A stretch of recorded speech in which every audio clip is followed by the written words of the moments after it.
লেগে গেছে না? সুন্দর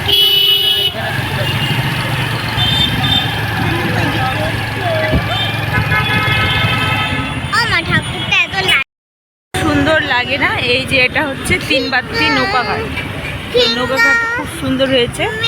তো আজকে হচ্ছে মঙ্গলবার,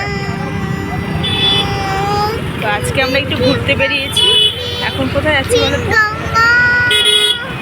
এদিকে চলে গেল শিলিগুড়ি, এদিকে চলে গেল নৌকাঘাট। তো এই যে এটা হচ্ছে নৌকাঘাটের রোড। সব জায়গায় পুজো হচ্ছে, গণেশ পুজো। এটা হচ্ছে নৌকাঘাটের ব্রিজ। দেখো কত সুন্দর লাগছে না নৌকাঘাটের ব্রিজ। আর কদিন পরেই এখানে ছট পুজো হবে, মানে দুর্গাপুজোর পরে কালী পুজো, কালী পুজোর পরেই ছট পুজো। লাগছে বিশ্ব বাংলা হাট, বিশ্ব বাংলা হাট।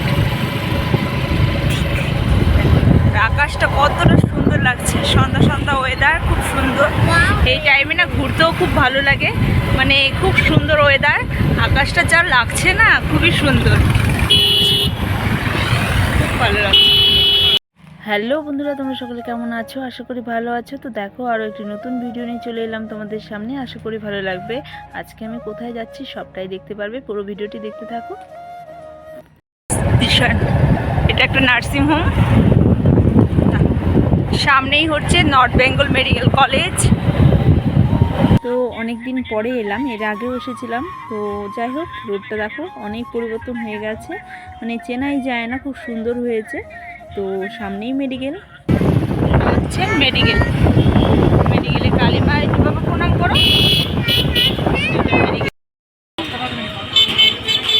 দাও ওকে দাও।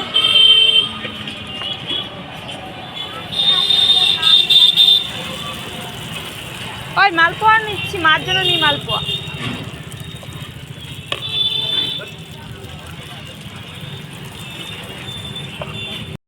কি ফাঁকা ছিল, আগে যখন মামাবাড়ি আসতাম একদমই ফাঁকা ছিল, মানে এখান থেকে রিক্সা করে তারপর মামাবাড়ি যেতাম। আর এখন দেখো কত সুন্দর হয়েছে, সুন্দর হয়েছে। আর এত জমজমা হয়ে গেছে, মানে চেনাই যায় না। অনেক দিন পর এলাম। আগে ভিডিও করতো না। এই ভিতর দিয়ে একটা বাজার আছে। তো বন্ধুরা দেখো, কথা বলতে বলতে খাওয়া দাওয়া করে চলে এসেছি আমার মামা বাড়িতে। এটা হচ্ছে ছোট মামার বাড়ি। তো ছোট মামার বাড়িতে ঢুকতেই আমার দাদুর ছবি এখানে রয়েছে, আর পাশে যিনি ইনি হচ্ছে আমার মানে মামির বাবা, দাদু, দুটোই দাদু। তো যাই হোক, এই যে আমার মামির বাবাকে, ওই দাদুকে দেখেছি, কিন্তু আমার মার বাবাকে আমি কখনোই দেখিনি। আমার মার বাবা আমার মার বিয়ের আগেই মানে মারা গেছে। তো যাই হোক, দিদাকেও দেখিনি, দাদুকেও দেখিনি। এটাই একটা বড় দুঃখের বিষয়, কারণ দিদা দাদু সবাই যখন কথা বলে বা দিদা দাদুর বাড়িতে যায়, তখন এই একটা আফসোস আমার সারা জীবনই রয়ে গেছে। তো যাই হোক, কিছু করার নেই। তো এখানে দেখো আমার দাদার মেয়ে আর আমার মেয়ে এই যে খেলনা দিয়ে সমস্ত ঘর ছড়িয়ে নিয়েছে, খেলছে ওরা। তারপর আমার মাসির বাড়িতে চলে এসেছি। আমার মাসির বাড়ি আবার পাশেই, পাশে বলতে আমার মাসির বিয়ে হয়েছিল রায়গঞ্জ, মানে অনেকটা দূরেই বিয়ে হয়েছে। তো মাসির ওখানে বিয়ে হয়েছে। তো মেয়েসো তো এখন নেই, মারা গেছে। তো তারপর মাসির একটাই মেয়ে, তো দিদির আবার বিয়ে হয়েছে কলকাতা পুলিশের সাথে, তারও বিয়ে হয়েছে অনেক দূরেই। তো মাসির এখানে মামা বাড়ির সামনেই জায়গা রয়েছে, সে কারণে এখানেই বাড়ি বানিয়েছে। তো যাই হোক, রাত্রের দিকে মামা বাড়িতে খাওয়া দাওয়া করে আবার মাসির বাড়িতে এসেছি। তো এখানে রাতটা থাকবো, তারপরের দিন সকালে হয়তো মামা বাড়িতে গিয়ে সবার সাথে দেখা করে বাড়ি চলে যাব। এটাই হচ্ছে আমাদের মানে ঘোরার একটা প্ল্যান। তো যাই হোক, মা এসেছিলো আমার দিদি বাড়িতে, সে কারণে মার সাথেই বিশেষ দেখা করতে আসা। তো এখানে মাসি আমাদেরকে সব কিছু গুছিয়ে, মানে ঘরটাকে গুছিয়ে দিচ্ছে, যে বলছে যে তোরা আজকে এখানেই থাকবি, আর হচ্ছে এসিটা অন করে নিস, কারণ প্রচণ্ড গরম, থাকাই যায় না। আর রোডের পাশেই আমার মাসির বাড়ি, সেই কারণে আরও বেশি গরম। রোডের সমস্ত গরমটাই মানে মনে হচ্ছিল ঘরের ভিতরেই ঢুকে রয়েছে। তো যাই হোক, এত গরম পড়েছে এবার। আর এদিকে এটা হচ্ছে দিদিদের বসার রুম, এখানে একটা ছোট্ট বসার রুম, আর এদিকেও রয়েছে আর একটা বসার রুম, ডাইনিং স্পেস অনেক সুন্দর বানিয়েছে, খুব ভালো হয়েছে। আর মানে বড় বড় রুম, তো রুমগুলো সত্যি খুব সুন্দর হয়েছে। তো এই তো বসে রয়েছি, খাওয়া দাওয়া তো আগেই হয়েছে মামা বাড়িতে। আর এই যে এখন আমরা মানে ঘুমোবো, তার আগে একটু তোমাদের সাথে গল্প করে নিই, সে কারণে গল্প করছিলাম। আগে দূরে ছিল রায়গঞ্জে, তো এখন মাসি এখানেই বাড়ি বানিয়েছে মামা বাড়ির সামনেই। তো এই তো মাসিদের বাড়িতে রয়েছে। আর এই যে মেয়ে দেখো, মেয়ে শুয়ে রয়েছে। তো এই তো, আর প্রচণ্ড গরম, দেখো এসি চালিয়ে বসে রয়েছে, প্রচণ্ড গরম। আমাদের দিকটাতে এত গরম নেই, মানে এখানে প্রচুর গরম। আর ছাদের ঘর তো উপরে মানে টিন দেওয়া নেই, কারণ প্রচুর গরম। তো যাই হোক বসে রয়েছে। আর মাসি ভাত বাড়তে গেছে, তো মাসি বললো খেয়ে নিতে, কিন্তু খেতে পাচ্ছে না, সে কারণে তো এই তো আর এই তো বসে রয়েছে। ওইদিকে চলো দেখি, মাসি আবার আমাদের জন্য ভাত বাড়তে গিয়েছে, বললো যে তোদের জন্য আমি রান্না করেছি, এখানেও খেতে হবে। তো চলো, কিছু আর করার নেই, খেতেই হবে, অল্প করে হলেও খেতে হবে, কারণ মাসি এত কষ্ট করে রান্না করেছে। তো চলো দেখি কি রান্না করেছে।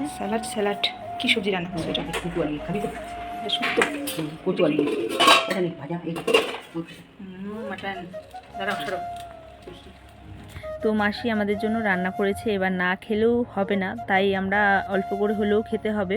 তো চলো এই পাশ দিয়ে না আমি তোমাদেরকে দেখাচ্ছি, একদমই মেন রোডের সামনে দিদির বাড়ি। আর এসএসবি ক্যাম্পের, রানীডাঙ্গা এসএসবি ক্যাম্প অনেকেই চেনো, তো এসএসবি ক্যাম্পের পাশেই আমার হচ্ছে মামা বাড়ি, আর তার পাশেই হচ্ছে আমার দিদি বাড়ি। তো এখানে অনেক রয়েছে, এখানে দাদার বাড়িও আছে, পিছনে আবার দাদার বাড়িও রয়েছে। তো মানে আত্মীয়র অভাব নেই, মানে কার বাড়িতে যাব কার বাড়িতে খাবো, এটা মামা বাড়িতে এলে না বুঝতে পারি না। তারপর তো দেখো এই যে মেয়ের জন্য অল্প করে ভাত নিয়ে নিয়েছি, আর এখানে ডাল আর মাটন দিয়ে মেয়েকে খাইয়ে নিই, তারপর আমরা খেতে বসবো।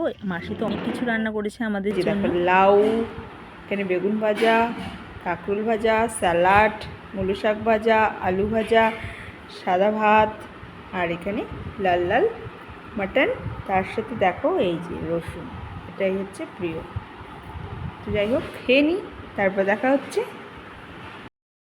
এই যে আমার মাসি আমাকে একটা কাজও করতে দেয় না, খাওয়া দাওয়া করছি, এবারে হচ্ছে এঁঠোটাও মুছতে দিবে না। আমি তাই মাসিকে বললাম এবার থেকে তোমার কোমরটা বেঁকে যাক, তারপরে ভালো হবে, মানে একটা কাজ করতে দেয় না। নাও ভালো করে মুছো, হয়নি, চকচকা করে মুছো। বাসন মাজে মাছগুলো রে এমনি ধুয়ে রাখবো। দেখো, ও এমনি দিয়ে রাখবা, কাজে বসবে না, তুমিই কাজে মাসিটা। আমার মাসি আমাকে একটা কাজে করতে দেয় না, এই বাসনটাকেও ধুতে দিবে না। আমার মাসি নিজেই কাজের মাসি, ওভার ডিউটি, মাসি ওভার ডিউটি করে। যাই হোক, এখনও কারো খাওয়া দাওয়া হয়নি, টেবিলটাকে গুছিয়ে রেখেছি। তো চলো, আর এই যে দিদি আর ভাগ্নি বই পড়াচ্ছে, খুলেই দেখি এরা বই পড়ছে। ও সে সুন্দর মোবাইল রাখার জায়গাটা, তো কি সুন্দর, হ্যাঁ। তো বন্ধুরা চলো, এবার চলে এসেছি আমার বড় মামার বাড়িতে। তো বড় মামার বাড়িতে এই যে মেয়ে আর আমার ভাস্তা আর কি মোবাইল দেখছে আর ব্রেকফাস্ট করছে। আর এদিকে প্রচণ্ড গরম, এদিকে দেখো লেবু দিয়ে আমি শরবত বানিয়ে নিয়েছি, আর এখানে বৌদি রান্না করছে পুঁই শাক দিয়ে কচু। আমার কিন্তু এই খাবারটা প্রচণ্ড প্রিয়। তোমাদের কার কার ভালো লাগে বলো তো? পুঁই শাক দিয়ে কচু, তাতে যদি দেওয়া যায় ইলিশ মাছের মাথা, আর কথাই হবে না। তো যাই হোক, বড় মামা নেই, তো বড় মামাও মারা গেছেন, হয়ে গেল 5-6 বছরে বেশি হয়ে গেছে। তো ওখানে প্রচুর বাচ্চা রয়েছে, বাচ্চাগুলো অনেক বাচ্চার, খুব সুন্দর হাওয়া, তাই পিছনের দিকে একটু এসে বসেছিলাম আর কি, বারান্দা রয়েছে। তো এটা হচ্ছে আমার বড় মামার বাড়িতে। তো দেখতেই পেলে সবার বাড়িগুলোই অল্প অল্প ঘুরে ঘুরে দেখিয়ে দিলাম তোমাদেরকে, তোমাদের সাথে আমার মামা বাড়ি শেয়ার করেছি। তো বন্ধুরা এটাই ছিল আজকের ভিডিওটি ভালো লাগলে লাইক কমেন্ট শেয়ার সাবস্ক্রাইব করে দিও। Tata, bye bye.